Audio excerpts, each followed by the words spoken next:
जरा सोच कर देखिए कि एक दिन आप लोगों के बीच में वॉक कर रहे हो और अचानक सारे लोग रुक जाएं और अजीब तरह की हरकत करने लगे, तब क्या होगा। तो आज की कहानी भी कुछ ऐसी है। दोस्तों, अगर चैनल पर नए हो तो वीडियो को लाइक और सब्सक्राइब जरूर कर लीजिएगा।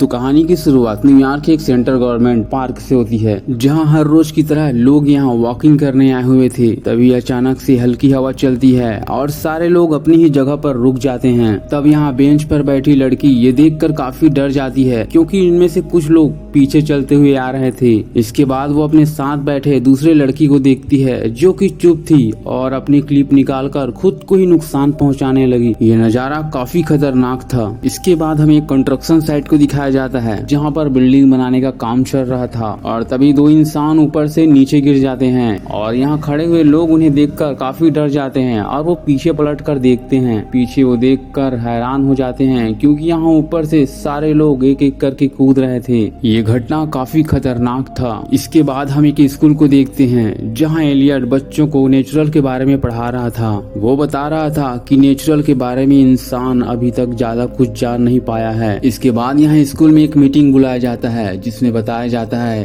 कि किसी ने हमारे देश में जहरीली गैस छोड़ दिया है, जिससे कि लोग अजीब तरह की हरकत करने लगे हैं और इसलिए आप भी अपने फैमिली के साथ किसी दूसरे जगह में चले जाइए। और अब ये सुनकर एलियट अपने दोस्त और बीवी और उसकी बेटी के साथ फिलाडेल्फिया के लिए निकल पड़ता है।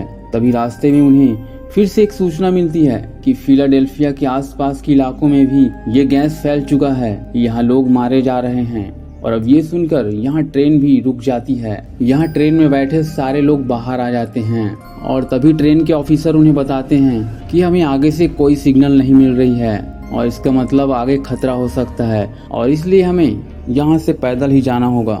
और अब ये सारे लोग पैदल ही आगे बढ़ने लगते हैं।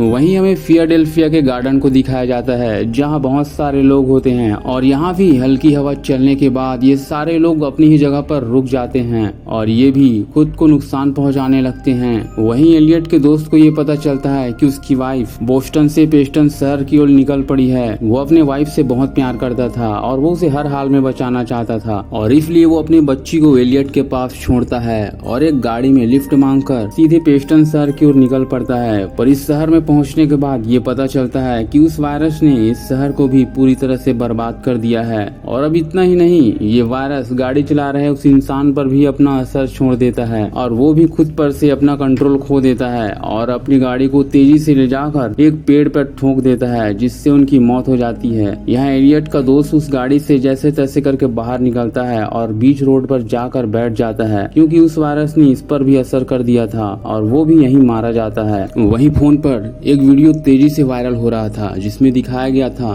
कि इस वायरस से इन्फेक्टेड एक इंसान जू में जाकर शेर के सामने खड़ा हो जाता है और उन्हें शेर नोच नोच के खा रहे हैं, लेकिन उस इंसान को किसी भी तरह का दर्द नहीं हो रहा है। और यहाँ न्यूज में दिखाया जा रहा था इस वायरस के पीछे ना ही किसी आतंकवादी का हाथ है और ना ही ये किसी देश का काम है। इस वायरस की शुरुआत सबसे पहले नॉर्थ ईस्ट से हुई थी, जहाँ पर न्यूक्लियर पावर प्लांट है। हो सकता है कि यहाँ से रेडिएशन लीक कर रहा हो, जो इंसानों के दिमाग में जाकर घुल रहा हो, जिससे इंसान इस तरह की हरकत कर रहा है। ये देखकर एलियट ये फैसला करता है कि चाहे जो भी हो जाए, वो अपने फैमिली को इस वायरस से बचा कर रहेगा और वो नॉर्थ ईस्ट और इस जगह से काफी दूर चला जाएगा। और इसके बाद वो यहाँ से निकलकर एक हस्बैंड वाइफ से लिफ्ट मांगता है और ये दोनों इन्हें अपने ठिकाने पर ले आते हैं, जहाँ ये मिनी प्लांट का काम किया करते थे। जहाँ ये इंसान कहता है कि मुझे लगता है कि इन सारे चीजों की वजह ये पेड़ पौधे हैं, क्योंकि यही जहरीली गैस निकाल रहे हैं। बिल्कुल उसी तरह से जैसे कि एक पौधे को एक कीड़े पूरी तरह से खत्म कर देता है और वो उनसे कम्युनिकेट कर लेते हैं। इसके बाद इनके बीच से एक तरल पदार्थ निकलता है, जिससे ये कीड़े भाग जाते हैं, लेकिन एलियट इसके बात पर ध्यान नहीं देता।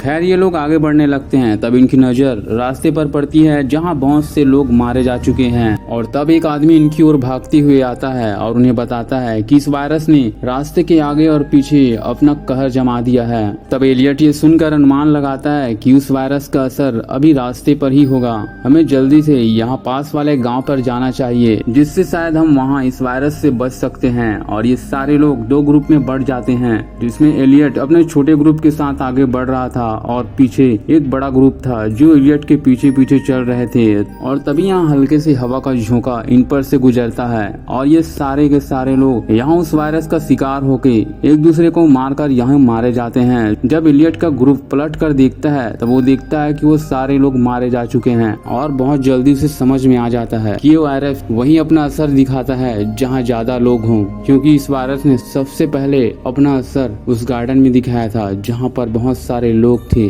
वहीं दूसरी ओर यहाँ रास्ते पर काफी लोग चलते हुए आ रहे थे और रास्ते के आगे पीछे पेड़ हुआ करते हैं, इसलिए उन पेड़ों ने इन्हें अपना शिकार बनाया है। एलियट बताता है कि उसने किसी आर्टिकल में ये पढ़ा था कि वैज्ञानिकों ने आज से करोड़ों साल पहले धरती पर रहने वाले बैक्टीरिया को खोज निकाला है जो आज भी जिंदा है और वो इंसानों के लिए बहुत ही खतरनाक है। इस बैक्टीरिया से बहुत सारे फिशरमैन भी मारे जा चुके हैं। खैर अब वो अपना काम नहीं कर पाया तो उसकी जगह ये कुदरत अपना काम कर रहा है। दरअसल ये लोगों से अपना बदला ले रहे हैं क्योंकि इंसानों ने इस प्रकृति के नियमों का उल्लंघन किया है, इसलिए ये प्रकृति भी इंसानों से बदला ले रही है। इसके बाद उसकी नजर एक घर पर पड़ती है, वो उस घर पर जाने लगता है। तब उसकी नजर बहुत सारे लोगों पर पड़ती है जो कि उस घर की ओर जा रहे थे, इसलिए एलियट उस घर की ओर न जाकर उससे दूर चला जाता है और दूर से उन्हें देखने लगता है कि तभी हवा का हल्का झोंका उन सारे लोगों को अपना शिकार बना लेती है। तब एलियट एक पुराने घर की ओर जाता है जहाँ पर न बिजली है न इंटरनेट की कोई सुविधा, क्योंकि यहाँ रहने वाले बुजुर्ग बाहरी दुनिया से अनजान है। तभी एलियट यहाँ अंदर जाकर उस बुजुर्ग से अपने और अपने परिवार को यहाँ कुछ दिनों के लिए रहने की अनुमति मांगता है। पहले तो वो बुजुर्ग औरत मना करती है लेकिन वो मान जाती है। वो बुजुर्ग औरत उन्हें खाना देती है और सवेरे होते ही वो उन पर चिल्लाने लगती है। वो कहती है कि तुम अभी के अभी यहाँ से निकल जाओ। इसके बाद वो बुजुर्ग जब बाहर निकलती है वो वायरस इस पर भी असर कर देता है और वो उल्टे पांव चलने लगती है। ये देखकर एलियट समझ जाता है कि इस वायरस ने इस पर भी असर कर दिया है।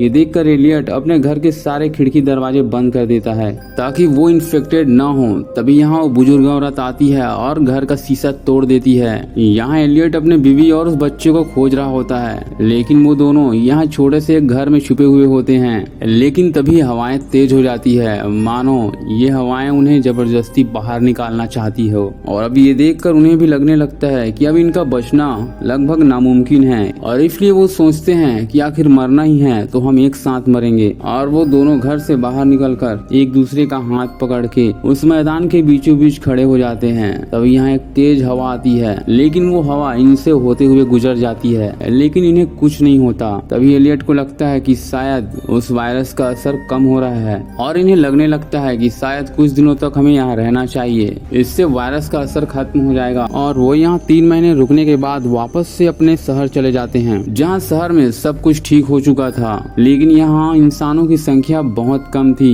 इसलिए गाड़ियाँ भी बहुत कम चल रही थी और अब लोग यहाँ बड़े आराम से रहने लगे थे। इसके बाद हमें पेरिस का सीन दिखाया जाता है जहाँ पर 2 दोस्त छुट्टी मनाने आए हुए हैं। तभी उसमें से एक दोस्त बार बार एक ही शब्द को दोहरा रहा था और यहाँ आस पास में रुके सारे इंसान अपने जगह पर रुक जाते हैं और इसका मतलब था कि उस वायरस ने इस शहर को अपना शिकार बना लिया है। इसके साथ ही इस मूवी का द एंड हो जाता है। दोस्तों मेरे वीडियो को लाइक और सब्सक्राइब जरूर करें। मैं मिलता हूँ आपको अगले वीडियो में।